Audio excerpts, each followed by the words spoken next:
प्यार बच्चों नमस्कार। एक बार फिर हमारे YouTube चैनल में आपका स्वागत है। तो आज हम लेके आए आपके लिए संख्या पद्धति कि संख्या पद्धति क्या होती है। तो देखो, संख्या पद्धति के अंतर्गत हम देखेंगे कितने प्रकार की संख्याएं होती हैं और कौन कौन सी संख्या होती हैं और कहां से चालू होती हैं और कहां पे अंत होता है। हम देखेंगे परमेय, अपरमेय, पूर्ण संख्याएं, सम संख्याएं, विषम संख्याएं, मतलब जितने प्रकार की संख्या होंगी आज हम सभी को देखेंगे। तो चलते हैं पहली संख्या लेकर हम। तो पहली संख्या आती है हमारी प्राकृत संख्या। कौन सी आती है? प्राकृत संख्या।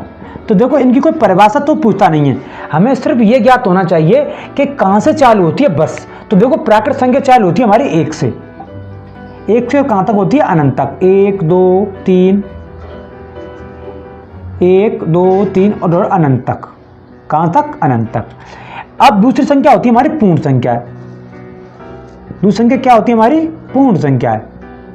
तो पूर्ण संख्या कहां चालू होती है? देखो, प्राकृत संख्या में सिर्फ जीरो को शामिल कर दो। क्या शामिल कर दो? जीरो को। ऐसे 0 1 2 3 और अनंत तक। अब जब जीरो को शामिल कर दिया तो ये बन जाती है हमारी पूर्ण संख्याएं। क्या बन जाती हैं? पूर्ण संख्या बन जाती हैं। ठीक है, क्या बन जाती है हमारी? पूर्ण संख्या। अब तीसरी संख्या होती है हमारी, देखो, प्राकृत संख्या आ गई, पूर्ण संख्या आ गई, अब आती है पूर्णांक संख्याएं। कौन संख्या आती है? पूर्णांक संख्या। तो देखो, पूर्णांक संख्या को इनको भी शामिल कर लो और इनको भी शामिल कर लो। मतलब देखो, 0 1 2 3 सभी तो प्लस संख्या आ जाएंगी, प्लस की जितनी भी संख्या हो प्लस की आ जाएंगी। और इसके अंतर्गत आ जाएंगी माइनस की संख्या, जैसे -1 -2 -3 और -4। मतलब माइनस की जितनी भी संख्या अनंत तक और प्लस की जितनी भी संख्या अनंत तक, सभी को शामिल किसमें करा गया है? पूर्णांक संख्या में।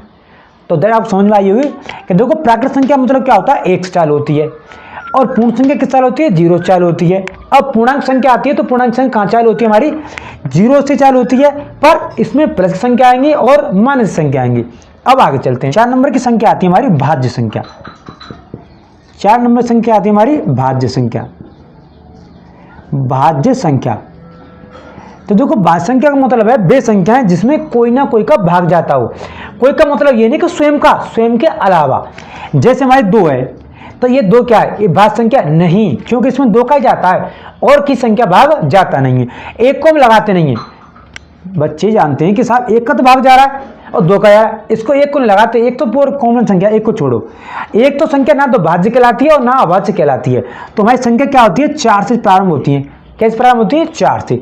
तो 4 आएगी, 5 में जाएगा नहीं भाग, फिर 6 आएगी, 7 में नहीं आएगा, 8, फिर 9। ऐसे ही वो संख्या लेनी यहाँ पर हमें कि जिनमें किसी ना किसी संख्या का भाग जाता हो स्वयं के अलावा। स्वयं को छोड़ दो बस,